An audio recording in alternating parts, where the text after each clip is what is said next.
Hello everybody, welcome back to a brand new video. Today, let me just fix that, there we go. Today I'm going to be giving my 10 proposed amendments to the United States Constitution, and I think it's relatively needs to go unsaid, but I got this video from an inspiration from Mr. Beats video on his 10 proposed amendments to the Constitution. Some of mine will be similar, some of mine are not going to be anything close to his. Uh, Most of it is, my ideas. Some of it are just amendments from the past, and some of them are amendments from the past that I've, modernized in a way. So let's get started. First is the Term Limits Reform Amendment.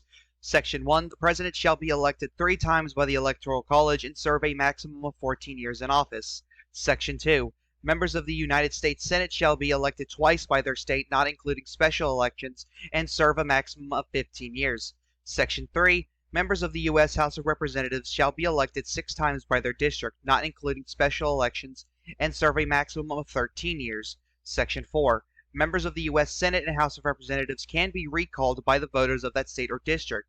The states will be in charge of creating recall rules. Section 5. All elected officials and judges and justices appointed by said officials will have a mandatory retirement age at the age of 70 years old. So, this is pretty much like, hey, we need to change how this is. I think the president should be allowed to serve 3 terms.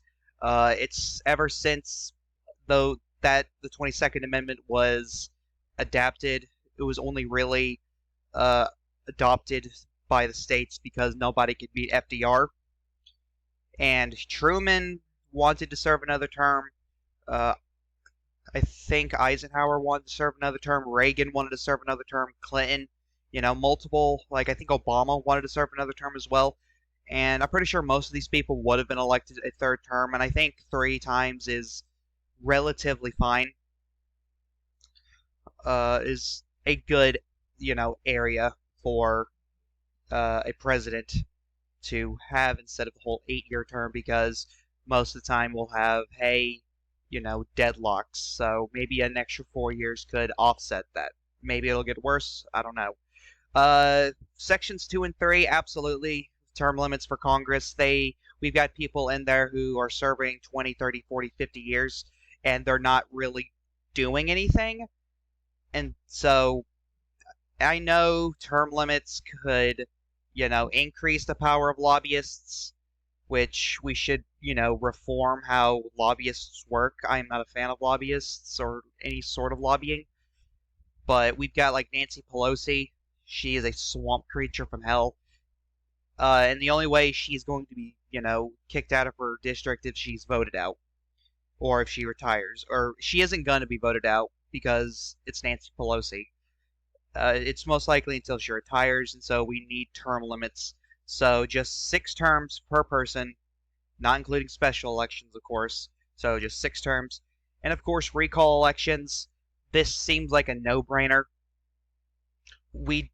I think the people of the U.S. deserve to be able to recall their representatives in the Senate and House of Representatives.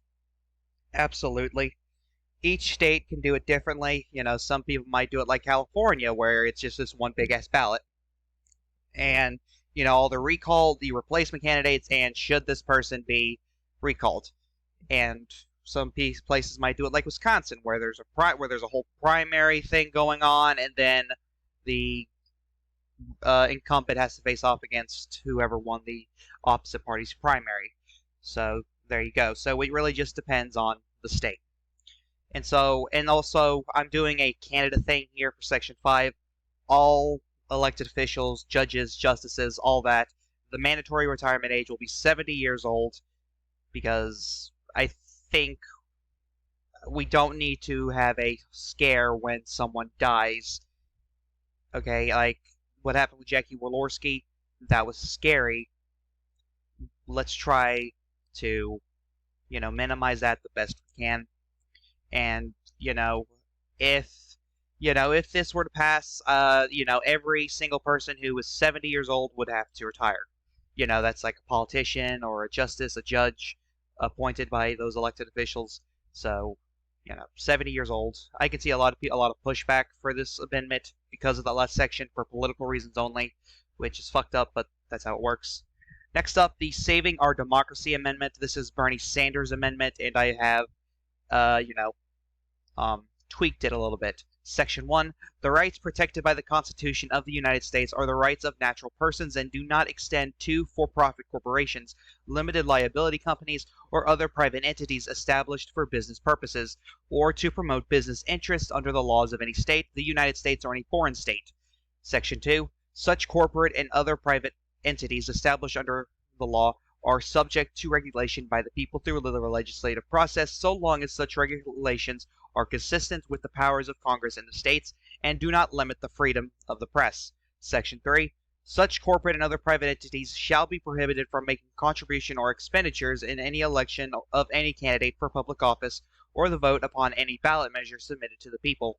Section 4. Congress in the states shall have the power to regulate and set limits on all election contributions and expenditures, including a candidate's own spending, and to authorize the establishment of political committees to receive, spend, and publicly disclose the sources of those contributions and expenditures. Section 5. Candidates cannot receive contributions of any kind from foreign countries or use contributions from foreign nations for campaign spending. So this is Bernie Sanders' amendment through and through up until Section 5, where I just put in, hey, you can't get money from foreign countries. Hillary Clinton and multiple politicians of both parties. Like, you're trying to win in a U.S. election, so you don't need money from other countries. Sorry to break it to you. I don't see why this can't be passed. This seems like a common sense proposal, with or without Section 5. I don't know what argument could be made against it, though I could see the socialism argument because it's coming from Bernie Sanders, though it doesn't look like socialism to me, but I think this is a good amendment. Next up, the Saving Our Republic Amendment. The rights of the citizens of the United States to vote should not be denied or abridged by the United States or any state on account of political beliefs. Section 2. Each state will establish an independent redistricting commission where the governor will appoint members that have no relations to elected officials, whether that is personally knowing them, working on a campaign, etc., and they will be confirmed by the state legislatures by 2/3 votes. The independent commissions will only be allowed to pass maps through unanimous approval by the commission. If the commission fails, the map drawing process will go to the state's highest court. Section 3. The final step in the redistricting process will go to a national commission, a 8-person panel appointed by the president and confirmed by 2/3 of the House of Representatives. Will review each map and will pass it by unanimous approval. Section 4. The process will take in effect during the next decade's redistricting cycle. So this is essentially a redistricting amendment, and you might say, wait, well, that seems a bit complicated. It has to go through a independent commission and then a national commission? Yes, and the reason why it's so complicated is to make sure gerrymandering is under control. And, gerrymandering is a huge problem because, it's like, hey, we're going to, no matter how you vote, the outcome's going to be set because this district is super safe, whatever. So, and that, causes low voter turnout because people just go, well, if my vote's not going to matter, why should I vote? And so that's what Section 1 is. Section 1 is essentially saying, hey, don't gerrymander. It's wrong. Constitution says you can't do it no more. And we also have these independent commissions where, and so it passes the commission, it goes to the governor, signs it, or it just passes through, when the commission approves it. And of course, and then it goes to the national committee where they give it one last, yep, it's good, and it passes. This might make the redistricting process longer. We all know how long it took this year or last year, whichever one, New Hampshire being the final state, just to give us essentially the same map. But this is my take on how we should fix the whole gerrymandering problem. Next, the Supreme Court Reform Amendment. Section 1. The Supreme Court will permanently consist of 9 members. No future law or amendment to the Constitution can change this. Section 2. Supreme Court justices will no longer serve a life term, instead will serve a term of 25 years or until retirement. Section 3. Supreme Court justices are to be confirmed by 2/3 vote of both the Senate and the House of Representatives. Yeah, this seems like common sense. We don't need to pack the courts. 9 members is fine. It's a precedent we've had since the 1860s. And this is like one of the only amendments in the Constitution. I think this would be the only amendment that says, hey, no future amendment can change this, which might set a dangerous precedent. Who knows? And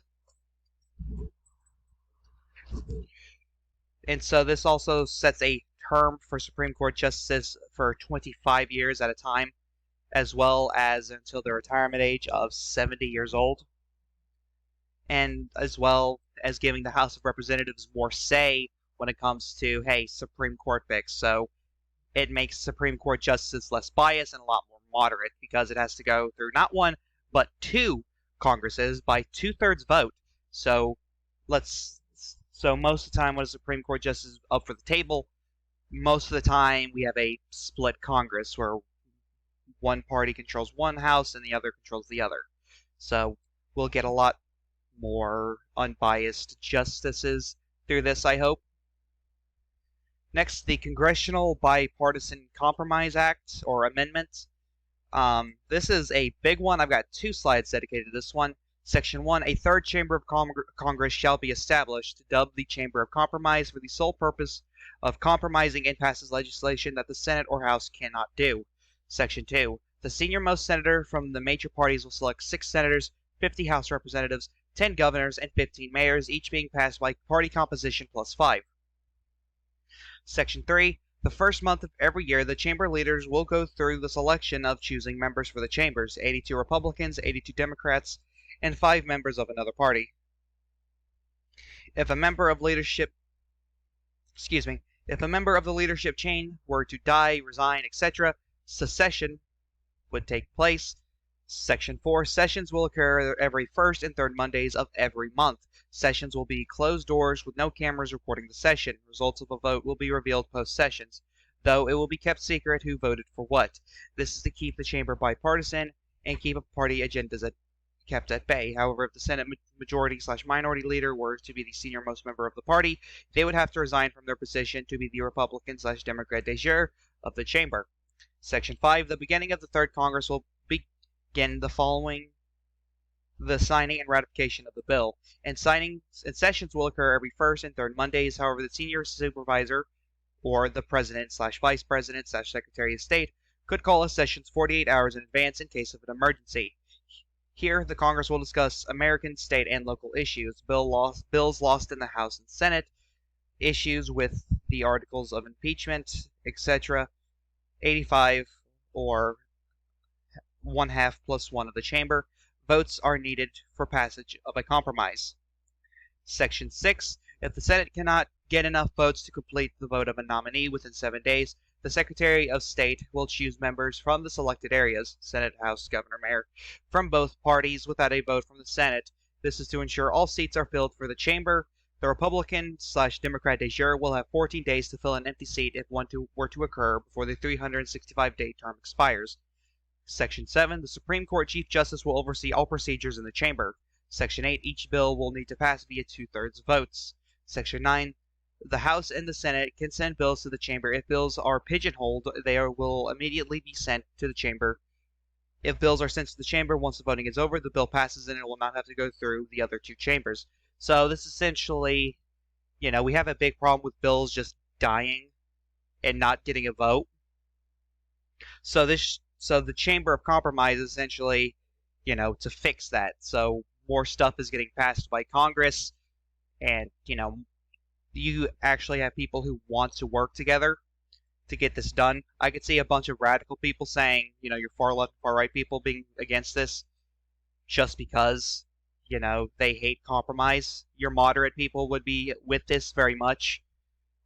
It's a bit complicated, I know. There's a lot of people in there. We're also bringing in governors to deal with state issues, as well as mayors to deal with local issues. An example of this, as of right now, Chuck Grassley and Patrick Leahy would be the Republican and Democrat de jures, and they would choose. It's like, okay, who would be the best choice for this, that, and this. If you want, I can make a video about this going more in depth because this is actually my favorite amendment that I've ever come up with, and it's probably the most interesting one. So tell me if you want to see a video about it down in the comments below. And next up, the American Rights Amendment, which is the Equal Rights Amendment tweaked a bit.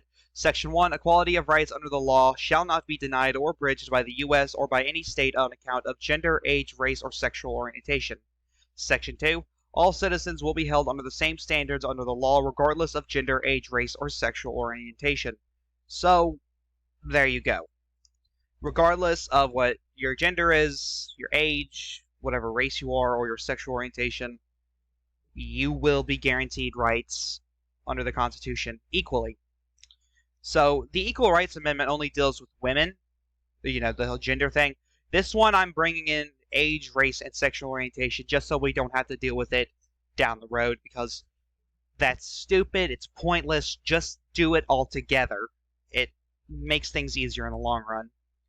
Next up, the Magna Carta Amendment. Section 1, Congress shall make no law that applies to the citizens of the United States that does not apply equally to the senators and representatives. Section 2, Congress shall make no law that applies to the senators and representatives that do not apply to the citizens of the United States. So essentially, all people are equal under the law, even those elected into power. So, the Magna Carta Amendment. So, if somebody were to, if somebody were to money launder or whatever in Congress, they would be arrested for it, essentially.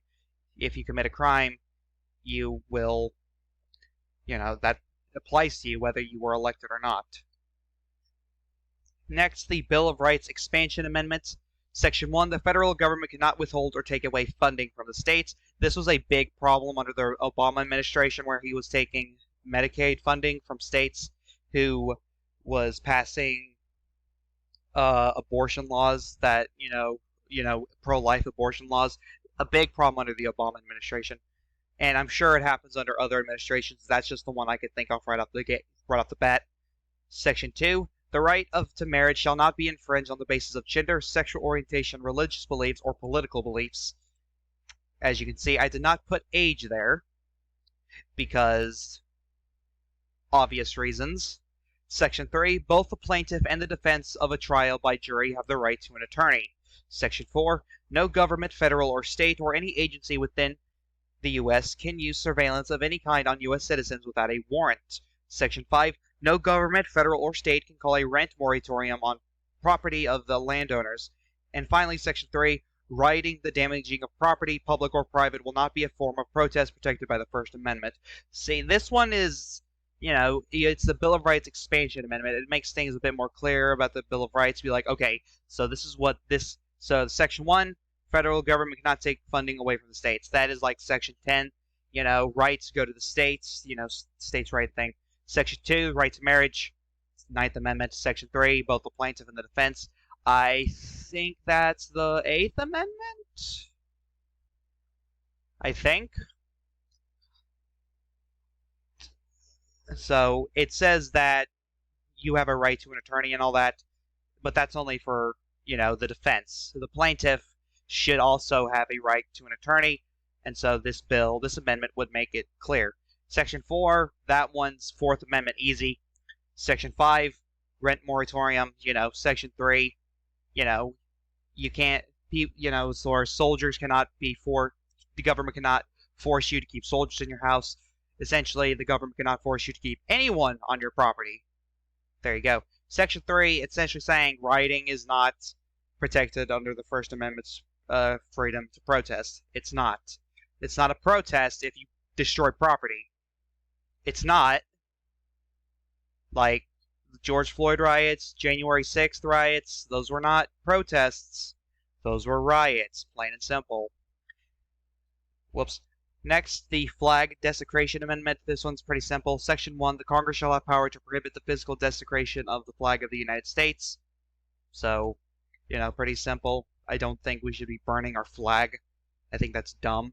Maybe that's the nationalism in me, coming out, but that's just my opinion. Next, the Balanced Budget Amendment.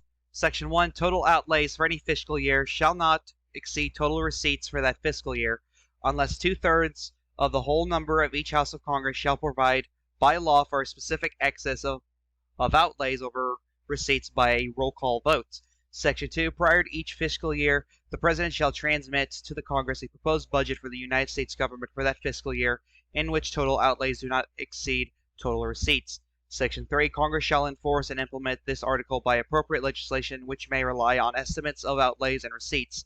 Section 4. Total receipts shall include all receipts of the United States government except those derived from borrowing. Total outlays shall include all outlays of the United States government except for those for repayment of debt principal. Section 5. This article shall take effect beginning with the 5th fiscal year beginning after its ratification. So, balanced budget amendment, nothing much to say here. So, thank you guys so much for watching this video. I'm the Chaotic One saying, peace.